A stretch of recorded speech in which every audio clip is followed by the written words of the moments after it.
Now with all the major components completed, we're going to move on to installing the transom into the back of the Hellraiser. So the template we had cut for the Hurricane also fits into this boat, as the transoms are almost identical. So we've cut it out for marine ply, so you want to get a nice marine grade ply. Just for moisture, longevity, that sort of thing. Do not use shutter and ply, MDF, or even just standard ply. You can use birch, the Americans use birch quite a lot as well, so that could work for you if that's what you can get. So with the sheet now, we're going to bond it into the back of the boat, so we want to increase the surface area of the bit of ply as much as possible. So use tools like either a chisel, Stanley knife, screwdriver, whatever you've got to hand, and you want to score the whole board, okay, in a checker fashion. So we'll go one way, we'll go the other way, up and down. You want to basically make loads of grooves in it. It's almost like sanding something, that we're keying it up so that we get a nice bond. We'll do that initially, and then we're going to go along and drill loads of holes in it. So we're in the bonding compound, and this is pushed onto it in the back of the boat. You'll see the bonding compound come through the board, and in that way we know we've got a nice structural bond to the back of the boat. Now with the board keyed up, we're going to use a drill to drill the holes like we mentioned, using an 8mm drill bit in this case. 6 to 8 is probably a good size, 10 is too big. You can go 5 or smaller, it really depends on what sort of size board you're using, how big it is, and what you're trying to achieve with it. If it's too small, the compound won't go through too easily. If it's too big, then you could end up with voids in it, which in the long run isn't going to help.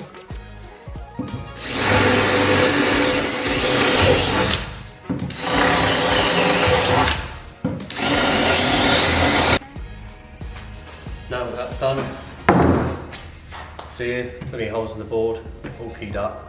One more thing we need to do before it goes in, because the hull corners are rounded on the insides, is we just need to radius this back edge with a router.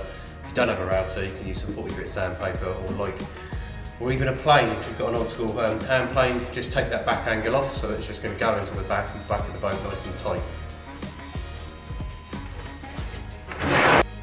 Now after preparing the transom, so we've keyed it up, we've drilled some holes in it, we've radiused the back corner so it fits into the transom nicely, and checked whether it fits in the first place.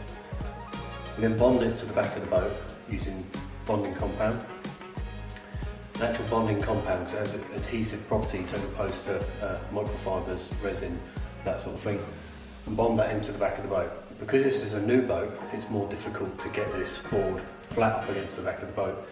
So if you're doing a refit and you've got a bulkhead or something in front of the transom here, you can use that to your advantage and prop between there to squash that board back into the boat as much as possible, so you get a nice tight bond. Okay. We can use clamps as well that hook up over the back of the boat and push it in. In this case we just use some cans of gel coat and then put wedges in to push the board back in. Just use as much weight as we could to get that pushed back into the boat. So once that's cured, and we left it overnight to cure, we then took those away and went on top with the glass layer. So the glass layer that we fitted on this to go on top, bearing in mind we have the Strongback to go in here as well. It's got the back skin of the Strongback and the transom, is that we need to make sure the thickness between the two, between this and the back of the Strongback is the correct thickness. Too much thickness, the Strongback's going to be more forward than it needs to be, and it won't sit in the hull properly. Too thin, one, you're going to lose the structural integrity of the transom, but two, the Strongback's going to sit further back than it needs to, and you're going to end up with potential voids under the front compartments where it's not situated in the hull nicely. So we've glassed that in, bonded any voids in there as well. If you're ever installing a transom on a monohull, whether it's brand new boat, whether it's second hand, is you want to try and disperse the weight over a larger area as possible. So that way when the engine's turning, obviously the engine's turning to the left, and then that way it's going to push round, so all the weight's going to be pushed on each end of the corner. So you don't want just a small ball in the middle that's going to twist or move around. And what you see a lot of the time is stainless plates being installed on existing boats, and that's mainly because the transom's rotten or it's gone, it's no use to you anymore. So the stainless plate is to help disperse the weight because it's much stronger and thicker. Well, it's not thicker, but stronger than what ply would be, even as a rotten transom. So we put that in, we've sealed the timber on the top, we've sealed the timber around the sides and blended it into the boat. Got to bear in mind, so we're going to bolt the engine through the centre here, and then we're going to have trim tabs installed on either side as well, whether they're trim tabs or interceptors, that you've got something to fix into. Don't just fix into the glass, you want either timber in the back of there, or at least something like timber, Cusa board, something like that, composite board, so that you can screw in and get a nice tight bond with those as well. deck's roughly going to sit in line with the top of this transom. It's a 25-inch transom to take a 25-inch shaft. So because we're installing the gill bracket on the exterior of this boat, we're just going to have bolts that are going to be holding onto the gill bracket, and then the engine's going to be mounted on the back of that afterwards, okay? So the thickness of this is only one sheet of 18mm ply. Because we're hanging a 300, the transom will need to be 70mm or 65 to 70mm thick. But this is just basically being used as a backing plate for that gill bracket to be mounted to the transom. Now this is what we refer to as a strongback. This is the backbone of your boat. Much like the bulkheads and longitudinals that you'd install individually, this is a moulded component that we drop into the boat. The benefits of this is time of construction, it's a lot quicker to build. It's consistent in the sense that once this goes into the boat, it finds its seat and it stays there, so you've got no variation of potential bulkheads or longitudinals being out of line. It's got nice thick beams here for the deck to sit onto. Okay, so we've got our fuel tank compartment in here. This would normally be the engine bay, or is the engine bay, for an inboard setup. We're going to use it as additional storage as well as some rigging for the outboard. A small locker down the front, and then these are just the actual beams or such, the longitudinals that are supporting the deck. The scoops that you see here, and all around the boat, you can run either PVC rigging through, so that you can get the rigging for the fuel tank, the engine, anything that you need to run through the boat for batteries, whatever else, just makes it a bit easier for you. So the only thing you've got to think about when you're installing either this or traditional longitudinals and bulkheads is condensation build-up and water retention.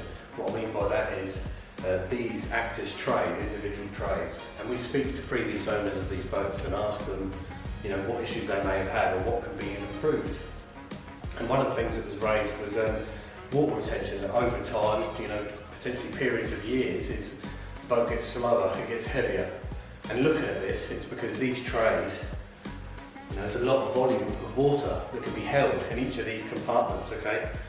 So we have to install or make something that would be referred to as sort of limber holes, and what this allows is a free flow of water between compartments. Now, boats and water go hand in hand, so you're sort of always going to have the issue that you might end up with water or with condensation build up under the deck. But as long as we can get it to a point where a build pump is and get that out of the boat, then in reality that's what we need to do.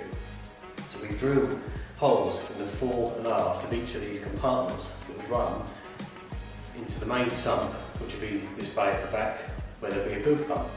So if you do end up with any condensation in any of these compartments on the boat, eventually they'll drain out the holes that we've drilled in the bottom of the framework and then into the bilge, which we can then move the water out of the boat. And that way we're keeping up the speed, efficiency, getting rid of the water retention and any long-term effects that they may have on it. So we can only go from there. So we've trimmed it up, released it out of the mould, we've keyed up the inside of the hull. So shortly I'm going to have to strap this up and rig it up and see about lifting it up and getting it into the hull mould.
Bonded the Strongback in now, we're just going to get ready to glass it in, so it's cured overnight.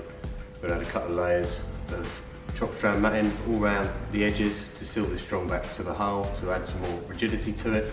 Bonding compounds on the bottom of this, which is an adhesive which has connected it to the boat. So a couple of things we've upgraded or changing and thinking about going forward to try and improve the process of what's happening is below me here, we've got the keel, which you see here, as well as the moulded engine well.